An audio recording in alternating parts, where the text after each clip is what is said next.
What's going on, Bulls Nation? Welcome into the CHGO Bulls Podcast, presented by DraftKings Sportsbook, America's top-rated sportsbook. Download their app. Be sure to use promo code CHGO when you sign up. I'm Peck. You can follow me on Twitter at Bulls_Peck. Join me by my guys, Big Dave, BWL Sports, and Will the Goat Gottlieb. Will_Gottlieb. Our panel producer, Joey Spath, is operating the controls behind the scenes. Hope everybody had a wonderful weekend and enjoyed some more entertaining NBA playoff action over the weekend. We will get to that later on in today's show, but wanted to kick things off talking about the big news in the NBA today. All rookie teams announced earlier this afternoon.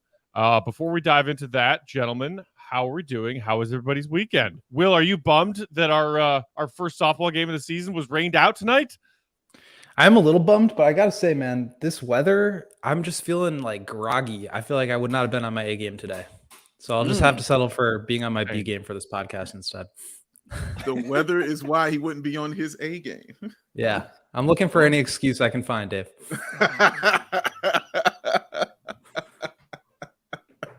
You'll do wonderful. I'm sure you will. I'm sure you'll be great.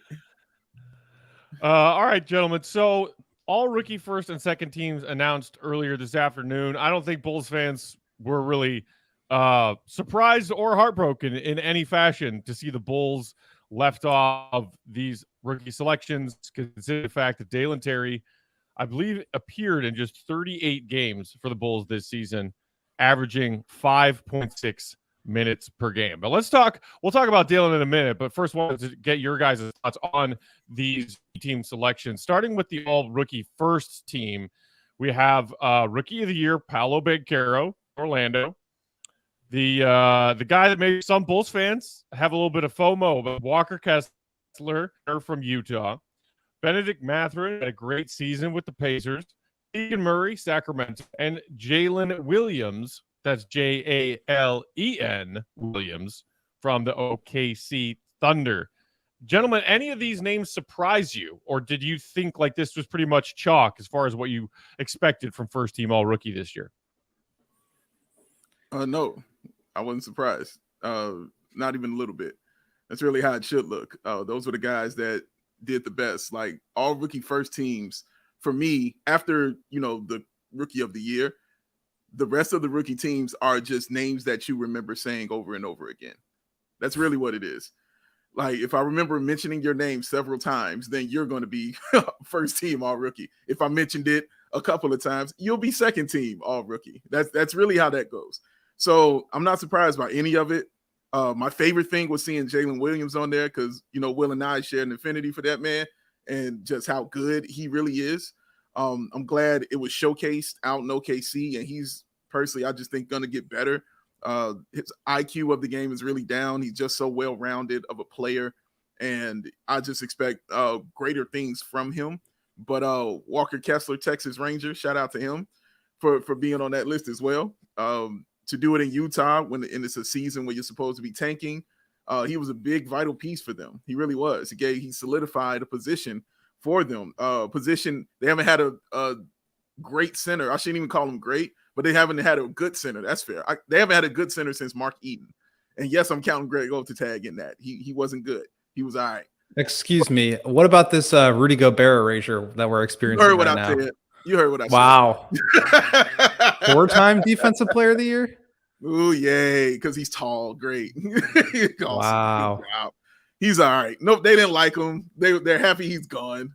All right. He's on Minnesota. He'll be traded again. Future Bull. We'll see what happens. But no, that's just me hating. I'm just me hating on Rudy Gobert. I know. Obviously, he was awesome. Obviously, Rudy Gobert did his damn thing out there for sure, man. But yeah, Walker Kessler, man, following in some nice footsteps, some good traditions in Utah as far as big men are concerned. Yeah, no, I like the team. I really do. I think it's a really solid first team all rookie team.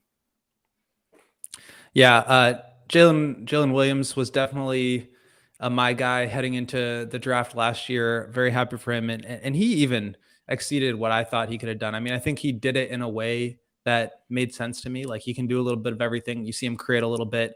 You can see the outlines of somebody who could be a really good secondary complementary player. And this OKC team is just set up so well for the future. So good for him. Obviously, you know, I was a little bit further down on Walker Kessler than you guys were. And even Mark Williams, who got a couple of second team votes there towards the bottom. Both of those guys just so much better at what they needed to be really good at, which is like playing drop coverage and blocking shots. And if you guys will recall, like, the reason why I was potentially, or I was down on those guys, is because I didn't necessarily think that, like, you have to be at a certain level of rim protector in order to succeed if you're going to be slow footed and if you're going to be limited in terms of style. And both of those guys have just, like, far and away exceeded what I ever could have seen for them. Walker Kessler, second in the league in block percentage, almost 3 times what Rudy Gobert did this year. So he has been sensational. Keegan Murray, we saw in the playoffs what he can do. Paolo obviously won rookie of the year. That was a no-brainer. And Mathurin, I think, is the one guy, maybe you could swap him for Ivy. I do think Mathurin probably should have been on first team, which obviously he was. And Ivy fell into the spot where I think it worked best for him. But that was the only one where I could see even a little bit of a debate there. But Mathurin, really good player. He's going to be a big-time scorer and big-time foul drawing merchant for many years to come. Foul drawing merchant. Wow. I like that. Unless I'm misremembering how the 22 draft went, Walker Kessler's the only one who was drafted after Dalen Terry at 18 for the Bulls. As far as the first team all rookie, I think there may be one or two guys on the second all rookie team that were also selected after Dalen. I mean, I had somebody in the comments a few minutes ago saying, obviously stating the obvious, would have loved to have Walker Kessler in a Bulls jersey this year. And a lot of these guys, they're top half of the first round, and some of them top of the lottery. So it makes sense that you expect them to have this big of an impact as rookies because they're playing on younger teams, redeveloping teams, rebuilding teams, and they're playing lots of minutes, and they're getting huge percentages of their offensive creation every time down the floor, every night that they play a game. Whereas, like, some Bulls fans, I think, looked at Dalen's rookie year and were like, man, like, why can't he get out there? He was just buried at the back end of Billy's rotation. Wasn't even in Billy's rotation, if we're being perfectly honest, other than a couple of nights when Billy said, man, you know what, Dalen, get out, show me what you could do. I get that it's frustrating, but most of these guys, it's not a surprise that they had a bigger impact on their teams their rookie years than Dalen did. Yeah, and even go ahead, Will. Go ahead.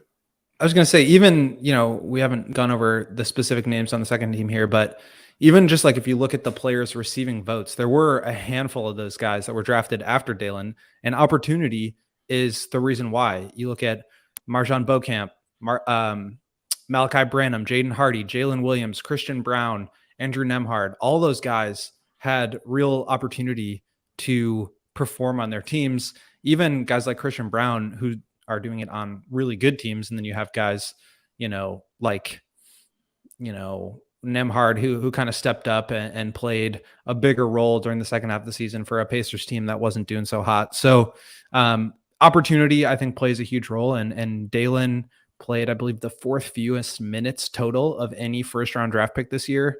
I think we just got to wait and see if he can get some more opportunities, some more minutes next year to showcase what he can do. Yeah, you're going to really see me yelling and hollering at Billy Donovan if I don't see this dude getting more that rhymed time next season. There you go. Will's catching it. Oh, I love it so much. It's catching on. I dig it. But you're really going to see me hollering and screaming at Billy if Dalen's not in there getting more time. I like that Dalen took it personally. I don't know if you saw his tweet, a few hours ago that just said, "Okay, bet." That's all it said. And I'm like, "Yep, yeah, take that personally." I love it. I love it. I love it. I love his mentality. I thought it was many nights that he should have been out there on that floor, just not even for offensive production, but just to give the Bulls some energy, just to give them a boost on some kind of level. And like I tell you all the time, every time he comes in, he leaves with something. Like he's doing something. He's going to leave with some kind of points because he's not shy about putting it up. He's going to get some rebounds. He's not shy about mixing it up. And he's going to get an assist because he's not shy about passing the ball. So, or starting the break. Like he does those things that I like. So, yeah, I'm excited for him to get out there next season and do that. I do want to say on the second team, because you mentioned Jaden Ivey, and you're right, there's an argument that can be made between him and Benedict. I would have put Jaden Ivey, but that's just because I'm a Jaden Ivey fan like that. But the one guy I thought should have been on second team was AJ Griffin. I thought he played well enough to make the second team. When you have 2 game winners under your belt, as a rookie, as you see the second team right there, when you got 2 game winners under your belt as a rookie, one, that tells you the coach is looking for you and believes in what you're doing. And 2, it tells you that the team trusts you. And you just have that confidence of them as well to get a game-winning shot. And they did the same play twice because we know it because we saw it happen to us. We saw it happen to our squad that way. So I thought that he should have been on there. I looked at the numbers between him and Jalen Duren, or I don't know if I'm saying his name wrong. Yep, Correctly, you got I apologize. Okay. I didn't know. I looked at the numbers were pretty similar to me. And I just thought the impact that Griffin had was bigger because it really did affect winning for that team. And who knows, those 2 extra wins that he got for them, got them, to that playing game as to where they were. So I thought he should have been on the second team. Did you feel there were any snubs on your end? I actually think they got the top 10 right. I think, AJ Griffin definitely had moments, but he kind of fell out of the rotation in Atlanta towards the end of the year. They were playing, they've just got so many guys that are all kind of the same position. And he just wasn't in the mix down the stretch when they really needed to put together some wins when Quinn Snyder came over. It's funny though, because you mentioned like impact on winning. And I think this award, as compared to a lot of the other ones, it's like the only time some of these young players have a chance to put up the numbers that are required in order to make these teams, they're playing for bad teams. And so it's like this balance of you either get good numbers or you win games, but there's not very many times where you're able to do both. And I think that's where Jaden Ivey and Jalen Duren, that was the worst team in the league all season long. Cade Cunningham went down early and it was just like roll the ball out and go play. Obviously, they're trying to build something and build sort of the infrastructure for a good team moving forward. Same thing with the Rockets, though. It's like Jabari Smith, Tari Eason, neither of those guys did anything that was that impressive. Their team was terrible, but just the fact that they were out there for heavy minutes, and Tari even, obviously another one of my guys, didn't really play. I mean, he's kind of buried in this rotation. So it is kind of strange, but I think they got the 10 right. Okay. Maybe I was curious if you were heartbroken that Tari Eason did get second team honors in a Rockets jersey instead of a Bulls jersey. Will, have you gotten over that yet? Well, let's talk about it more when it comes to like Dalen and the Bulls rotation. But yeah, for the draft, I'm looking at the order here just to kind of remember how things went. It was Mark Williams at 15, AJ Griffin at 16, Tari Eason at 17, or right before Dalen at 18. So a bunch of guys that I really liked. Obviously, Walker Kessler fell all the way to 22. Man, this draft was so deep. There's just like a lot of guys I think that are going to be quality NBA players, maybe not necessarily superstars, although some guys definitely have the upside there. And I'm really excited to see what Chet Holmgren can do next year. But just a deep draft of quality rotation players. And hopefully Dalen can become one of those guys who's a quality rotation player next season. Yeah.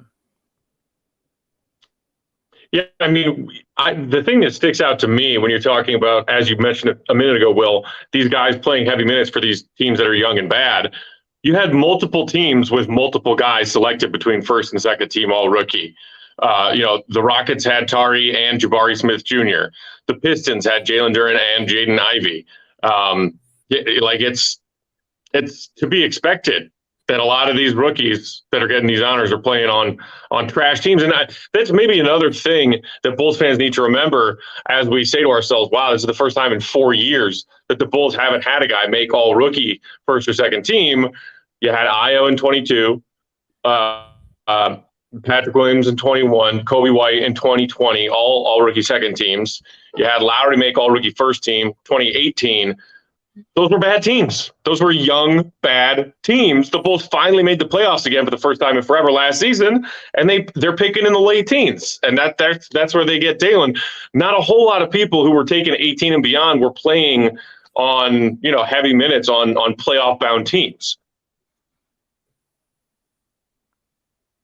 Go ahead, Will. You got it. Yeah, I mean, even the Thunder, who had sort of a similar season, I would say, in terms of gunning for the play-in and making it to that sort of middle level, had Jalen Williams and Jalen Williams. So Right. it's all about opportunity. And the Bulls, for whatever reason, decided at a certain point, or continually made the decision throughout the course of the season, that Dalen Terry was not going to be someone that could help them improve their odds to get to the play into the playoffs. And, I would love to have seen more of Dalen, and I think we'll have to get a sense of what he is and what he can be. But I think it's really just, to your point, Matt, just it's opportunity, and it's the chance for some of these guys to play. And I also think for Dalen, it's about polishing the skill set the skills and the tools that he needs in order to complement some of the Bulls players. Because as you said, like, a lot of these teams are really young. They don't really have necessarily star players that these guys are coming in to complement right away. Dalen, nice connective piece, can pass it, can get out in transition, defends a little bit. But if you're not going to be a shooter, we know how bad the Bulls are at shooting. They need guys that can at least be high volume and get it up there. Dalen, 26% three-point shooter this year, so on super low volume, but the shot also doesn't look great.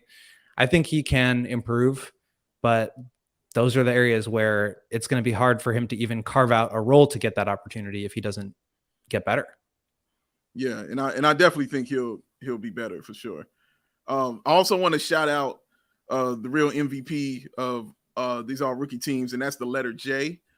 The letter J was in full effect on this one. There were a total, if you're counting all the other players who received votes, there were a total of 7 J's in here. There were 3 Jalens and 2 Jadens. We're just doing I'm talking everybody who received votes, everybody. That's a lot. That's a lot. Shout out to the letter J for representing. I don't know why it was your year, but it was your year. You're the real MVP. Shout out to you. Jalen and Jaden. They're all Jalen's and Jaden's. Mm-hmm. All of them, man. But also shout out to Jeremy Sohan, who maybe was my favorite rookie from this class, just because he had dyed hair in his first jersey, and it reminded me of Dennis, and I loved it. As a guy who also really impacted on the defensive end. All right, well, so I guess a couple more thoughts on Dalen from you guys. As we talk about his transition, I know we shared some footage of him getting work in the gym late last week or over the weekend.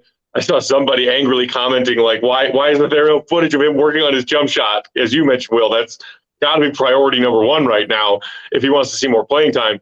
Do you guys have the faith, though? And I know a lot of that will depend on what changes, if any, come as far as the guys ahead of him in the rotation, as far as the bold offseason decisions, possible trades, impending free agencies. Do you see a realistic path for Dalen Terry to go from basically a DNP in his rookie year to a guy playing real minutes for the Bulls next season? Yeah, absolutely. I see it. And first of all, it's a long off season. All right. I don't want to see every single video of him shooting. There's other things he needs to work on also, as Will pointed out. Yeah, we know shooting's important, but he's got to work on his handle too. That's important as well. He's got to have those things together. So yes.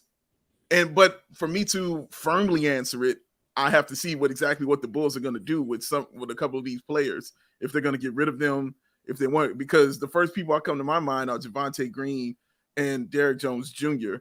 I don't think, this is just me personally thinking, I don't think Javonte is going to be back. But Derrick Jones Jr., if he is, I don't mind giving Dalen Terry his minutes at all. Like, it doesn't bother me at all giving Dalen Terry his minutes at all. 2, Dalen Terry, has a mentality where it feels like it's going to be hard to keep that dude off the court. Period. Like you see what he brings for you, and you know what your team is missing. So you can't just continue to say, well, because he's a rookie, because that's going to be over next year. And I'm not saying Billy Donovan doesn't like rookies. He obviously does. We saw him play Ayo from the beginning. But like Will said, it has to be a certain skill set that fits the scheme that he's trying to do. Like, that's obvious of what it is. But that's why I like Dalen Terry, because he's a monkey wrench in that aspect. Okay, I don't give a damn if he fits it or not. He's got to be out there, because you need that kind of player out there on your floor. He will fit into whatever position you want to have him in, but it can't be super structured with a guy like Dalen Terry. You just have to give this dude the opportunity and allow him to show himself and allow him to prove himself. The only time he got minutes, the only time he got played long minutes on his team, he had 13, 7, and 6. Like, you have to give that kind of guy an opportunity to get out there and show what he can do, because he does a little bit of everything. You know, it's right now it's a jack of all trades but a master of none situation with Dalen Terry, except for passing. Passing is master. That dude can pass. But everything else, he just does a little bit, well, like okay, you know what I mean? Not the great three-point shooter, as Will pointed out, 26%. Okay, he can get to the bucket, but he don't really have no moves when he gets there, but he can score. Okay, he gets those rebounds, you know what I'm saying? But he's not somebody that should like go down there and get me, 12. You know what I mean? It's not his kind of game like that. So it's a jack of all trades and a master of none situation. And that's why I think he's so focused this offseason, is to become a master of many of those trades. And it's going to be hard, and I mean truly hard, to keep that kind of player off of the floor. And I think Billy Donovan and the coaching staff will see that. Yeah, he's a worker. He likes to play basketball, not sit there and watch basketball. And I think he kind of understands at this point that if he's going to carve out a role and earn himself some minutes, he's going to have to earn those minutes. He's going to have to get better and establish a skill set that warrants him being on the court. And I'll say this for the Bulls, like, if they're going to do what it seems like they're going to do, what we kind of think that they're going to do, which is run it back, how do you improve? You have to figure out a way with the pieces that you have to get better. A lot of that comes down to internal improvements. And where can you find that most easily? That's with the young guys. That's with Kobe. That's with Aya. That's with Patrick. And that's with Dalen. So I expect Dalen to work. I expect him to get better. And I think the Bulls organization has a lot of faith in him, and they want to see him improve. I asked Billy Donovan this last training camp, and he kind of brought it up over and over again over the course of the season to make an example of the fact that, like, the Bulls are not going to just like gift Patrick Williams pick and roll ball handler possessions over the course of a game. That's not what's necessarily going to be best for the team. I think the same is going to be true with Dalen next year. They're not going to just like gift wrap him possessions to go out and provide something offensively or give him some opportunity. So he's going to have to find a way to do that.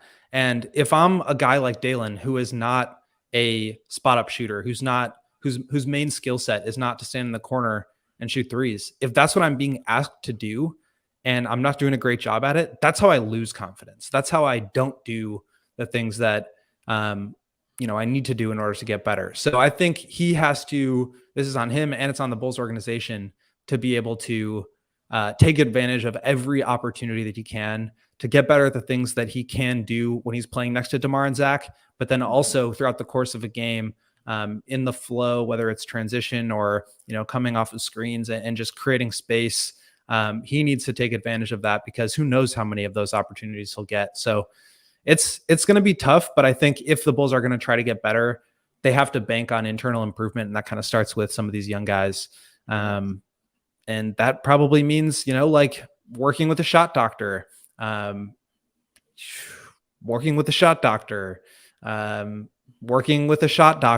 getting your shot better, working with a shot doctor.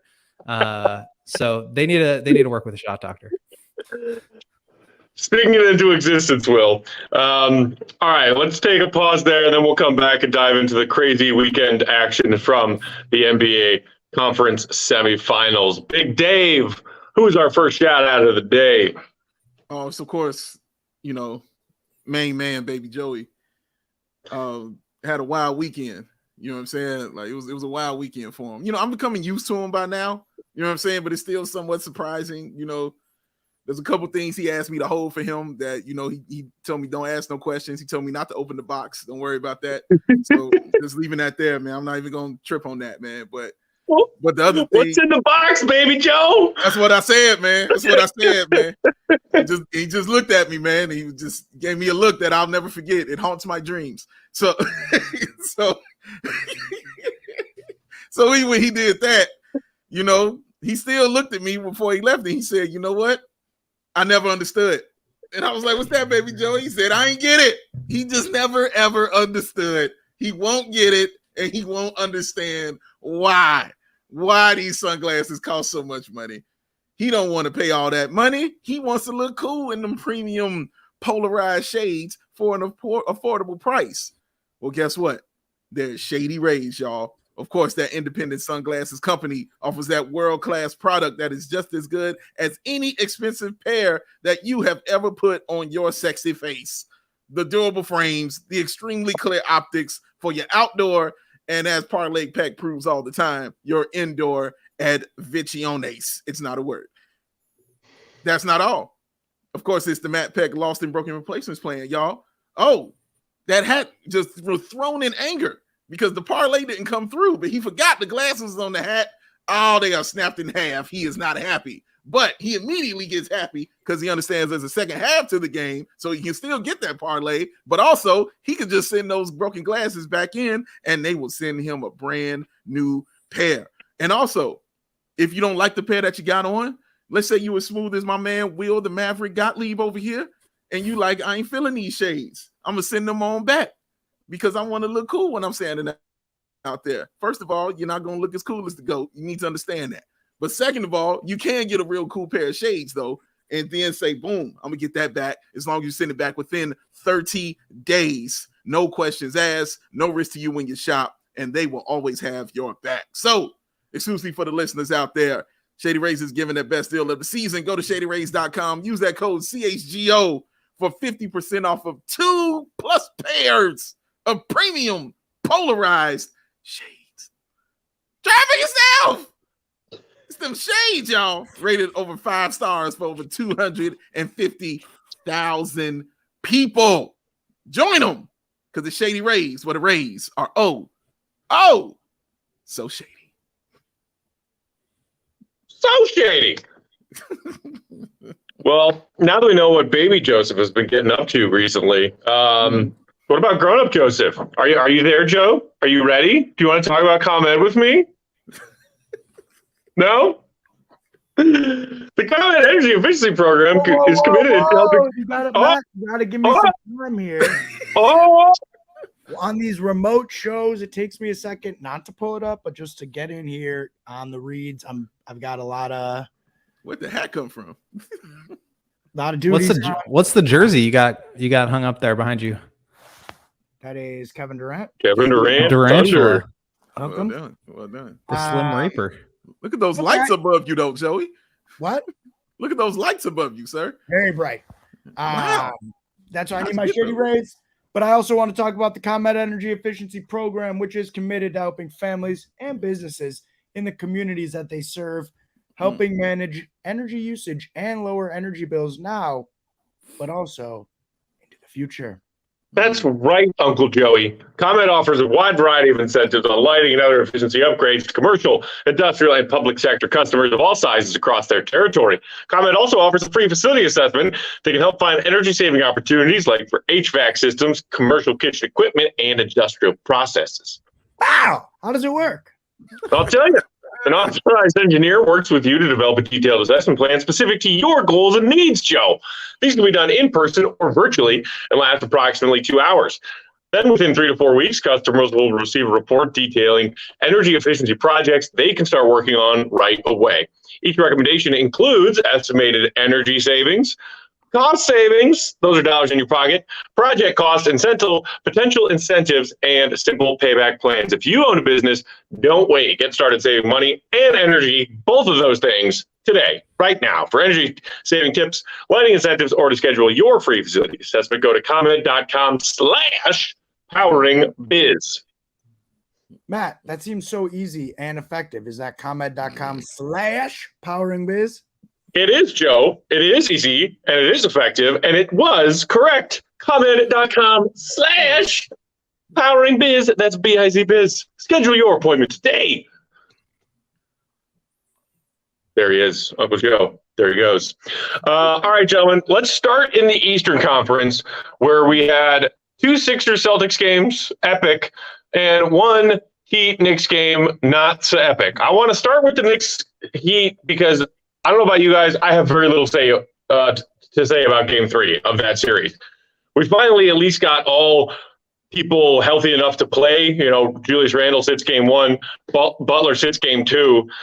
They're both active in Game 3. I know I said, because I'm a 90s NBA meathead, that I was looking forward to this classic 90s Eastern Conference playoff clash between these two teams.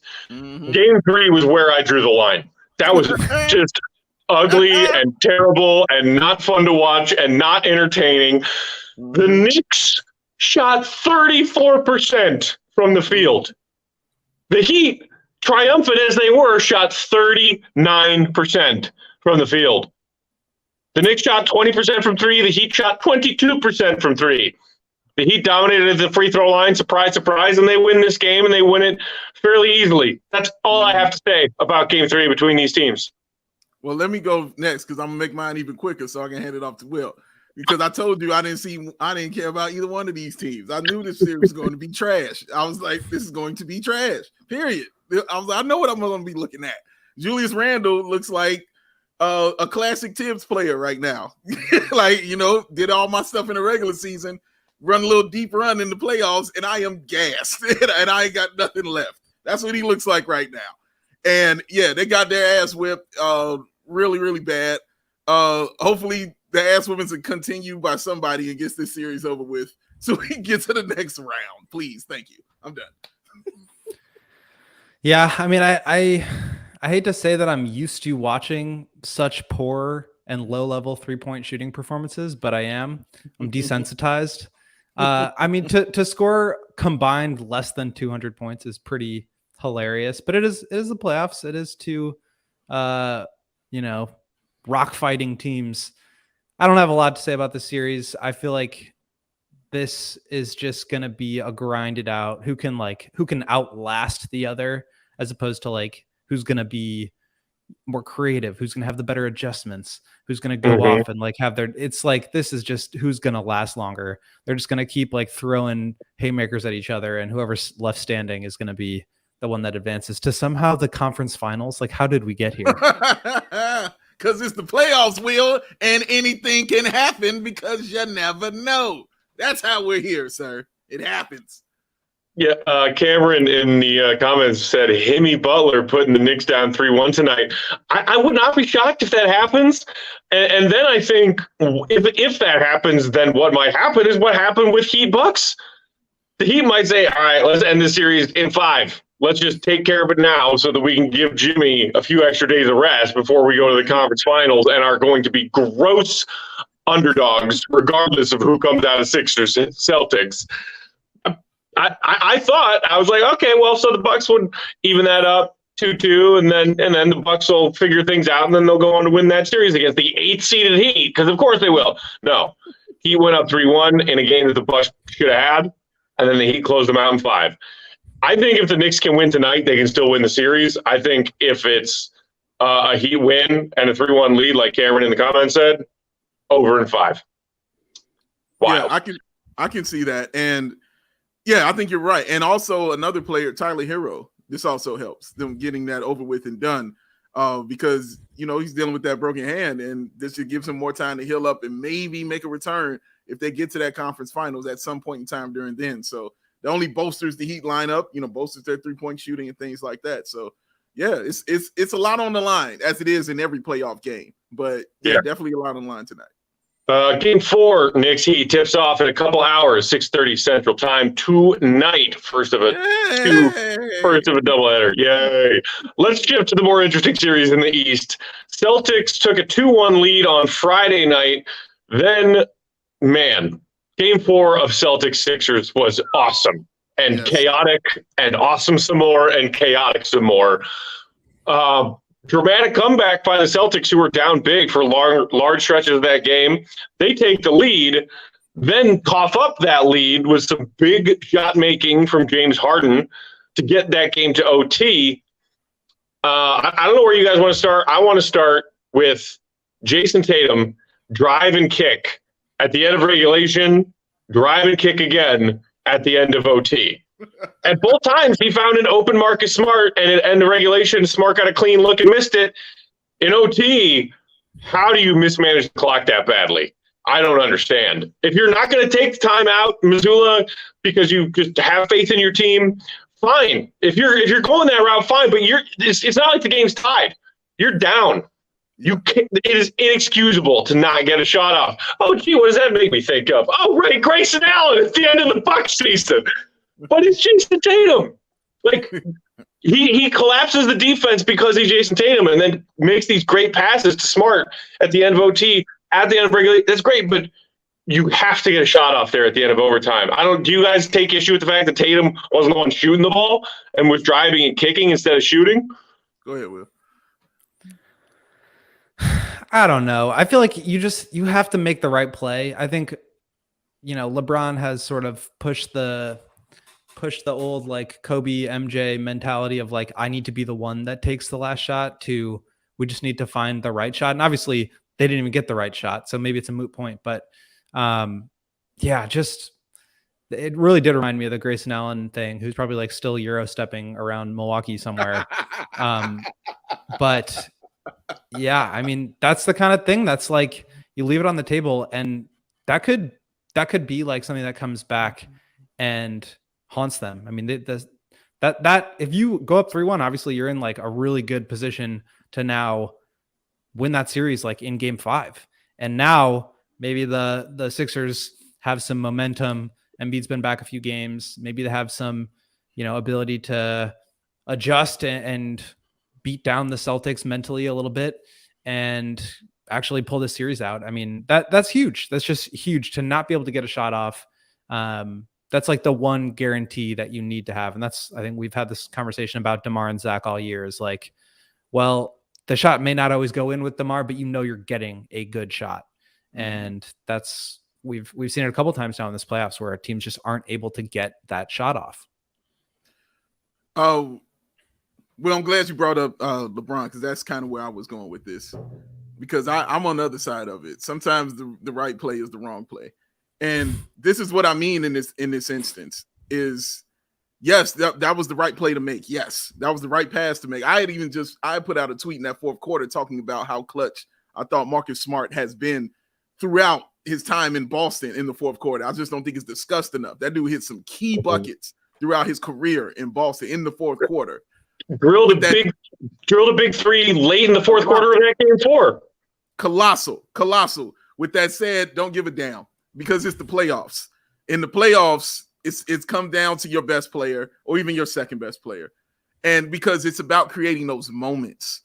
And I know the right play is to get it out to somebody that's open and they hit the 3 and all that. Even if the person hits the 3, they don't get all the adulation and love. It goes to the star who passed the ball. You're like, man, he makes the right play. That was the right thing to do, man. Look at that pass he put on him. Even if when he misses the shot, it doesn't go to that player either. It goes to the star. Dude, why you pass the ball? You're supposed to not do that in that situation. You're supposed to have that. My point is, it's on you. And if it's going to be on you, then you got to be the one to bring it home, or we riding with you, period. It's one of the reasons people love Jimmy Butler so damn much. It's not just because he's a complete player. It's because you can look at many times when Jimmy Butler says, shut up, coach, give me the damn ball. We're riding. And that's why people love him so much, is because of those points in the game where he doesn't care about making the right play. He doesn't care about who's around him. He cares about, this is on me, period. And I'm going to make that move and make that play. And that's why people love it. You love those kind of players. It ain't always about making the right play. Now, yes, it was percentage-wise, all that stuff, that is correctly the right play, and that is what should have done. And Marcus Smart even hit the shot, like you said, Matt, in regulation. It just, was after the clock went out, but it's about Jason Tatum, man. You can't be telling me you built for Kobe and you love Kobe and don't do Kobe stuff. You know what I'm saying? Like Kobe was the greatest bad shot maker I've ever seen in my life. Kobe was horrible shots and was drilling them. And I mean drilling them shots, dog. That's what it comes down to in the playoffs. Regular season, all that, okay, great. I'm talking about the playoffs, bro. When it's the playoff time, it's got to be on you at some point in time, man. It just can't be just you giving that ball off. And I'm not saying if you're not triple team and the guy's wide open, you don't make that pass. I get that.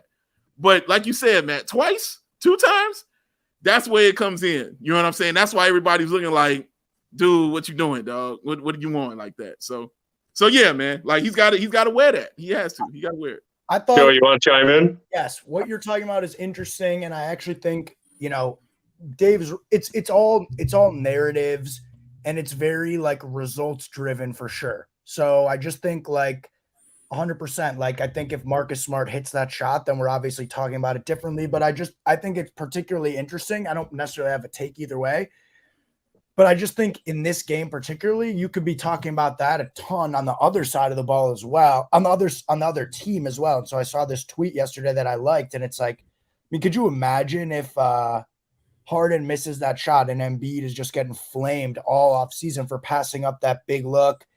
The narrative about Harden being not clutch in the playoffs continues.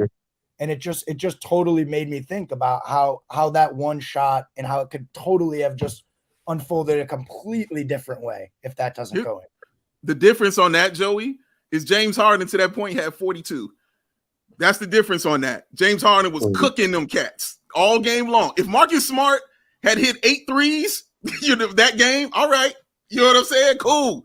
All right, he on fire. I get that. We just living with that. You know what I'm saying? Yeah. That dude, Marcus Harden Smart, was on plain old-fashioned fire. Harden. That is true. I know. I'm just saying he was on fire. That's all. That's all I'm saying. That's a good point, and it's important context. James Harden is one of the best offensive players in recent memory. It's the MVP right here. Yeah. Like so he would get flamed if it went to Tobias Harris. Then you getting flamed. You know what I'm saying? To your point about Tatum and those being those playoff moments that make you and define your legacy, Harden's had 2 huge games in this series. Yeah. Win in game 1, win in game 4 to prevent them from going down 3-1. It's not enough to completely wipe away all of the playoff choking that he has done throughout his career. And he, even within this series, like games 2 and 3, James Harden, it was like, dude, where you at? Where you at? Where you at, James Harden? But some epicness from James Harden, at least in this series, is making it more interesting, more entertaining, and more even. If we don't get massive performances from Harden in games 1 and 4, this is like a 4-game Celtic sweep, Will. Absolutely. I mean, these are the kinds of performances that, you look around the rest of the league and like you need guys to step up here and there. Like for the most part, you're going to get what you get from your superstar players. And James Harden, I think, has fallen a notch below that level. And he's had some stinkers here too, but like you just need guys to like step up and be that dude in a game to help your stars push it over the top. And you've seen it from like Max Strus having 6 threes in the first half against the Bulls in the play-in, or just like somebody stepping up. And if it's got to be James Harden that does it, it's got to be James Harden. But the Celtics obviously just have so many more options of guys that could be. They're just way deeper. So that's even more pressure on the high-end talent on the 76ers to carry the rest of the team. And Embiid has been solid, but obviously the knee, I don't think he's 100%. So it's got to be hard. Like you just need to be that guy. And he, like, the fact that they're even 2-2 with some of the bad games is almost impressive, because even when he's playing at his absolute best, they're narrowly getting out of these games in overtime because a shot was 0.3 seconds, 0.2 seconds after the buzzer. Yeah. Let me ask Will real quick. Did you have an issue with not a timeout not being taken on either one of those possessions for Boston? I would need to like go back and kind of watch the play and feel it out a little bit more. But I do think in general, like, for example, the Bucks play where they didn't call a timeout, when you're under your basket and there's 2 seconds, like that's the low hanging fruit that you miss, obviously. Yeah. But if you're like so then you compare that to like the Jordan Poole shot where he was like a little bit too far and Steph got doubled and had to get the ball out of his hands. Like, should they have called a timeout there? I like the idea of letting your team and your players try to get a shot against a defense that's not yet set. But if it comes at the expense of like actually getting a good look, then that's where you start to have an issue. So it's like a really fine line, but you have to be kind of quick with the trigger, because if you're like halfway through a possession, you realize it's not going anywhere, then you got to be like, you got to call a timeout with enough time to then draw something up for the next play, or just let it play out and hope it works. So it's a really tough call, especially like in the moment, in the middle of a possession like that.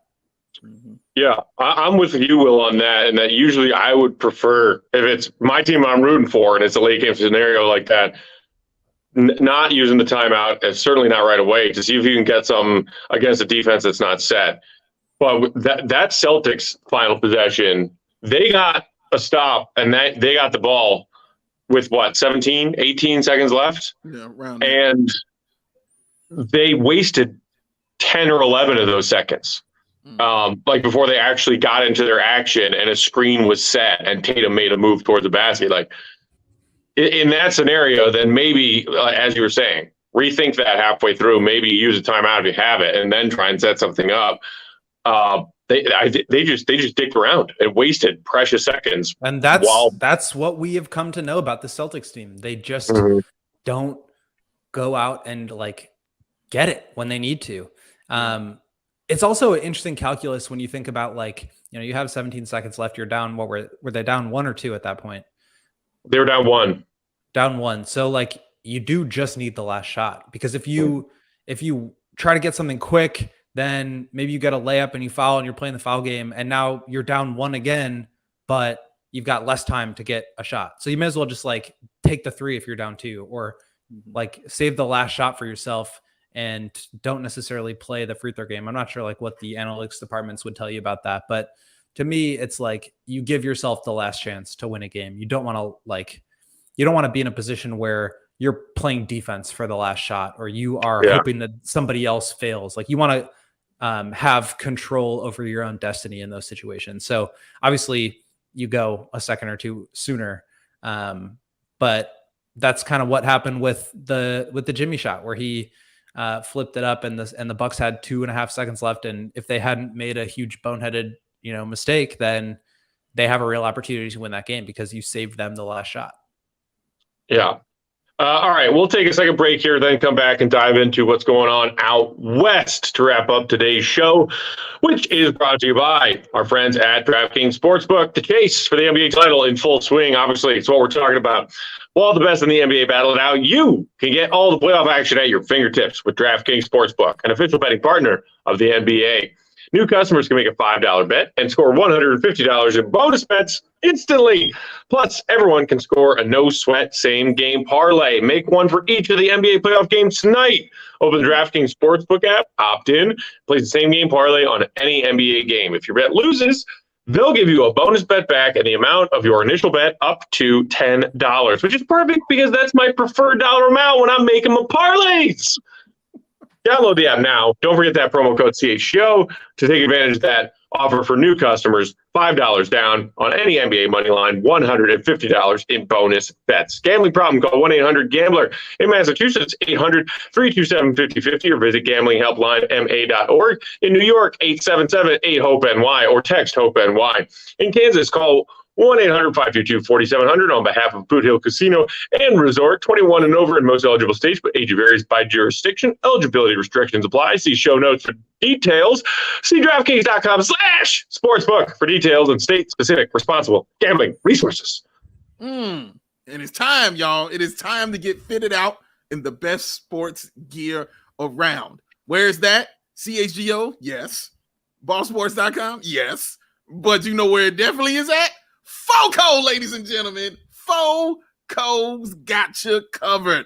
Hoodies, shoes, signs, bobbleheads, and everything in betwixt. It's spring and it's baseball season. Aloha shirts. I'm gonna probably get that for Will. I think he can pull that off better. Straw hats. I'm gonna get that for Matt. because I've seen him in a hat that he didn't like, and he still looked amazing in it. Polos, bags, everything you need for the game.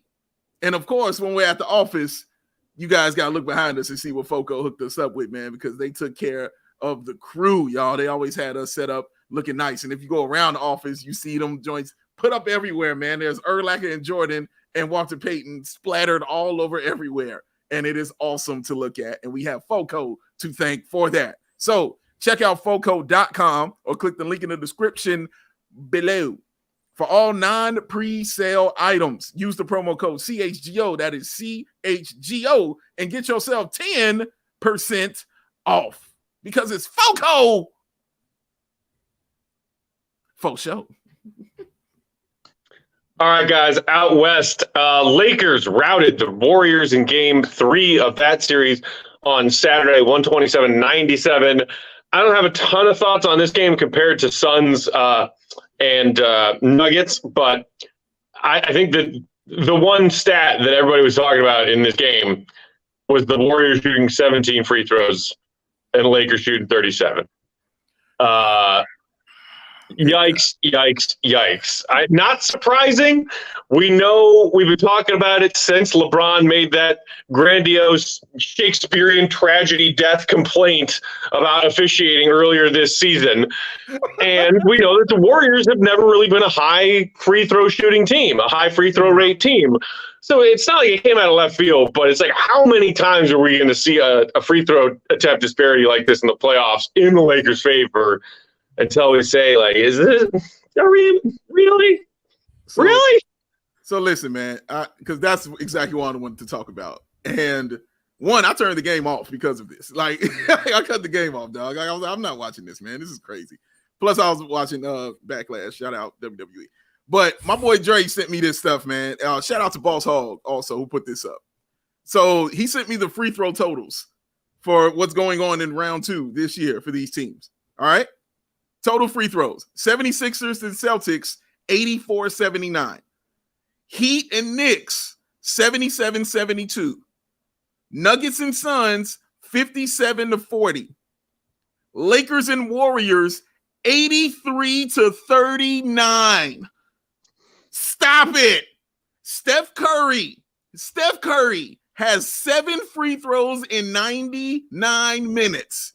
Dennis Schroeder has 18 free throws in 69 minutes. Come on. And Steph has way more drives to the bucket than Dennis Schroeder. I was gross. This is gross to me. Like, this is really gross to me. I don't like when refs decide the outcomes like this, man. It's just frustrating. It was frustrating to watch. I was disappointed in that game, and I just didn't want to watch that, man. But yeah, it's for me, it's a little out of hand. That's a little out of hand, man. Yeah, it's ridiculous, but I think it's the fact that the Warriors are struggling so much with Anthony Davis. Like, this dude is playing out of his mind, and they are not doing enough to get him out of the paint. And if they can't get him out of the paint, then they can't go into the paint. So they can't draw those fouls. They can't get shots at the rim. And they're also not, like, they didn't win the 3-point battle either. So it's like, if you're not going to be able to drive and get baskets at the rim, that also means you're not going to get to the free throw line. And if you're also not making, I mean, they shot pretty poorly from 3, took 44 of them, which is a lot, but only made 13 to the Lakers 15. So if you're losing the 3-point battle and the free throw battle, it's nearly impossible to win, even as good as, Steph and Clay and all those guys are. It's just really difficult when you're facing against, you're so far uphill against the math. So I didn't realize that was true about Dennis Schroeder and some of the free throw volume things going on, but like, they need to get Anthony Davis away from the rim. And as scary as it is to like put him in pick and rolls, like they got to do that. And Will, to your point, real quick about what you're saying about Anthony Davis, the game that they won when they brought in Jermichael, when they brought in Jermichael Green, and Ed Davis was kind of coming out of the paint, the free throw disparity was 17-16 Golden State's way. Yeah. So that adds and to then that. The Lakers adjusted by putting, wow, man, what was the exact matchup? I think it was Anthony Davis they moved Vanderbilt onto JaMychal Green and had Austin Reeves on Steph. Reeves on Curry. That allowed them to keep Anthony Davis in the paint. And it's just like, you need to have 5 out. You can't. Yeah, it's so tough with Draymond, as good as he is at getting those passes and just shuttling right into a dribble handoff. It's like you need to have him on the floor, but it's really difficult when you don't need to guard him. And you just need to have elite shooters around him at all time. But then if you have Poole out there, then you're fouling him every single time. And now you're in the bonus. And now they're just they're getting free throws every single time. And it's a tough situation for them to be in. And I think it comes back to these two really conflicting philosophies, which is playing good defense and not fouling. And if you want to do that, then you have to have the right personnel out there versus really just trying to beat them offensively and outgun them from 3. And that's a separate set of personnel. So how do you get who's the one that fits both of those the best? Because they can't really give on either. Yeah. And about that little switcheroo that Golden State tried with JaMychal, which allowed them to get the split, in the first, it was an homage to Bulls great Keith Bogans as the playoff starter. JaMychal Green played 11 minutes and scored 2 points in their Game 4 loss, their Game 3 loss. So we'll be curious to see if Steve Kerr flips the daisies that again. No word on their starting lineup yet tonight. That is Game 4 tonight, 9:00 Chicago Central Time. Second half of the back-to-back. All right, wrap it up with Suns and Nuggets. So much going on in this series. We'll try to get to as much of it as we can with our time remaining. I said on one of our shows recently, the Suns don't have a prayer, especially now without Chris Paul, unless they get 70 to 85 points from Booker and KD collectively. Mm-hmm. They did that in Game 3, and then they did that again in Game 4. Absolutely wild. Devin Booker, I've never been a huge fan, but the thing that we used to talk about as Bulls fans of Devin Booker, Zach LaVine, and shout out to our guy Joe Cowley. I saw him tweeting about it this morning. That conversation's over. It's certainly at least over for now. Holy crap, Devin Booker. Holy crap is the word. For me, it was over when he dropped 70. But but man, dude, yes, for me, Devin Booker's been the best player in the playoffs. That's wild for me to say, because that's just something I didn't see coming at all. Every shot that went up, you're like, that's going in. I've only felt that about one other player, and it's the player on his team, in Kevin Durant, where every shot you put up, it's going in. He unreal, and he's running point as well. He's bringing the ball up as well. And finding guys, man. There's no answer for a bucket. I don't care. There's no defense for a bucket, dog. Play whatever great defense, whatever you want on it. Buckets is what it's about. And he was getting buckets on top of buckets. And also shout out to the Joker, who dropped 53 quietly. It's the most quiet 53 I've ever seen in my life. 53 and 11 assists? Did he have 11 assists? Insanity. Insanity, yeah. Man. He is eating Ayton and everybody up under there, man. It is vicious what he's doing. And he shot 20 of 30 from the field? 20 of 30, oh my God. Good God, man. That's special shit. That really is. That is really special stuff. So yeah, the Nuggets have got to find a way. Honestly, I just think both teams did what both teams are supposed to do. You go to home, you want to. You go home, you want to.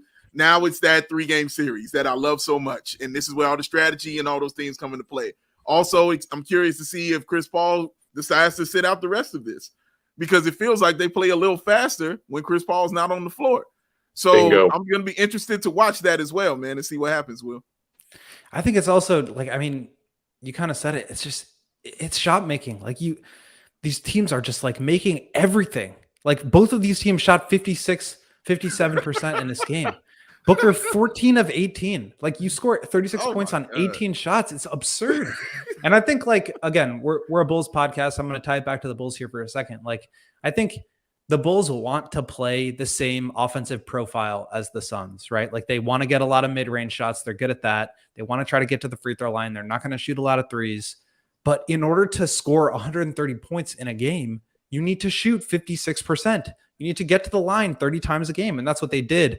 Obviously, they got some help from Shamet, who hit 5 threes. Yeah, he's huge. And you do need that sort of supplement. That was the other thing I was talking about, like having that other guy that steps up around some of your core guys. But to have sort of a stinker from Ayton, you really need Booker and KD to do exactly what Booker and KD did. 12 assists for Booker too. I mean, this dude is just so freaking good. And that's how you need to play if you're going to have that style, because you are facing a bit of an uphill battle. The Nuggets also 22 3-point attempts kind of feels low for them. Yeah. It's such an interesting stylistic series. And I think it really will come down to like whose best player is the best player on any given night. And even though Jokic was statistically like, 53 and 11, still not good enough. It's just, it's such an interesting series that way. Yes. I think you got to give some credit to Monty Williams, who made a bold adjustment, shifting back to games 3 and 4 with like prioritizing having more shooting out there. Yeah. When, like we talked about how the fact that it maybe the biggest surprise through the first couple of games in any conference semis series is that the Nuggets won 2 ugly games at home with their defense. And like, who saw that coming? And Monty adjusted and was like, you know what? I got to have more shooting out there. And, you mentioned the big night that Landry Shamet had off the bench.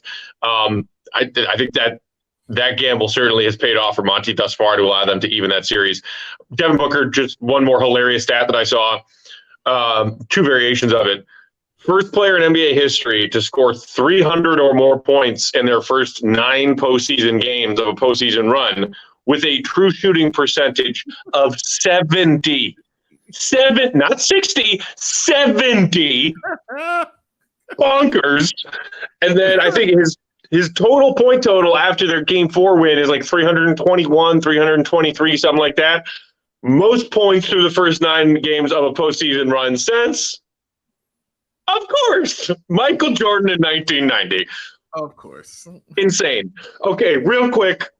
No suspension for Nikola Jokic. That just broke right as we were about to go live for that weird interaction he had with the Suns owner, Matt Ishbia, who tweeted out himself, don't suspend Jokic for this. Don't suspend anybody or fine anybody. It was a great game. It was a great game. It was a great win for us. Let's move on to game 5. I don't know about you. Well, ridiculous he did. What? I was more mad at the Suns owner for that ridiculously terrible flop. That's what I was mad about. Yeah. What are you doing? That's what I was gonna say. Don't be telling me you don't want him suspended or you out here flopping every which way out there, man. That was annoying watching that. But I mean, I probably would react the same way. I can't front. That hurt. Oh Lord. Oh God. But if it's gonna help my team, who knows? Who knows how it works? But I did find that, like, one, when he did it, the other fan that just came and kind of touched Jokic, who probably didn't even feel that, you know what I'm saying? He gets kicked out. And the owner, like, nobody else gets kicked out because it's always the second person in a fight, kids. Always remember that. It's always the second person. I also found it really interesting that this happens while he's sitting next to Isaiah Thomas. I found that hilarious. I found that absolutely hilarious. On the day Isaiah Thomas is sitting next to him, this kind of stuff goes down. I like I like Joker's reaction. Like, dude, he's supposed to protect the players. Mike Malone, when they were like, "Yeah, that's the owner," he's like, "I don't give a shit." It's been fun. This is what you want in the playoffs. This is the kind of high drama stuff that I look for in the playoffs. Will, this is why you go to the playoffs. Am I right, Dave? That's why you go, Will. That's why we're here. Entertain me. Entertainment, pure entertainment value. Jokic did get hit with a $25,000 fine. I just saw on Twitter. That's fair. Okay, I get that, but I thought the whole interacting with a fan, a player for being forbidden and guarantee automatic suspension and or fine, whatever the rule book states. To me, that doesn't count. It's like, no, it's the owner sitting courtside, and he's the one who was being a dick, not Joker.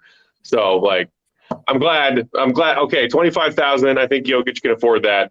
I'm mostly glad that some stupid suspension was not levied down because I want as entertaining of a game 5 as games 3 and 4 just were. So you don't get that without the Joker. But you better believe the Draymond Dream podcast is coming, and you know what he gonna be talking about. You know what's gonna be happening on that pod, son. So be ready. But I got suspended for James. Just be ready. Is all I'm telling you. Be ready. All right, y'all. We are just under 90 minutes away from Knicks Heat Game 4 tip-off. Get your bets in. Get your same-game parlays in at DraftKings Sportsbook for that one. And Game 4 Lakers Warriors late night. Also, in our CHGO fam, a lot of stuff still going on later on tonight. We obviously have Cubs and Sox in action. The Cards, who are pathetic, and I love it, and our old friend Willie Contreras in town to play the Cubs. Post-game, we'll be there for that. We got Sox post-game after Sox take on the Royals in Kansas City, and we are a week and a day away from the NBA draft lottery to see if the Bulls get lucky and jump up. Holiday is that night for our friends in that Blackhawks fam. Catch our guys, Jay, Mario, Greg, doing a live show tonight for the NHL draft lottery. Blackhawks, 11.5% odds. Better than Bulls. So tune in for that. Tune in for Cubs Post. Tune in for Sox Post here on the CHGO Sports YouTube channel. We'll talk to you tomorrow. We'll be in studio, 4 o'clock Chicago time. Until then, you can follow Will on the Twitter machine, Will_Gottlieb. Send him any and all of your Bulls thoughts and questions for his next mailbag coming out soon. Big day. Bow. BAWL Sports. I'm Bulls_Peck. We are CHGO_Bulls. Shout out and thanks to our pal producer, Uncle Joseph Spathis. Uncle Joey. We'll talk to y'all tomorrow. Until then, see Red, be good. PHNX, buy one, get one free on the t-shirt, y'all, if you need one. They got them. Peace.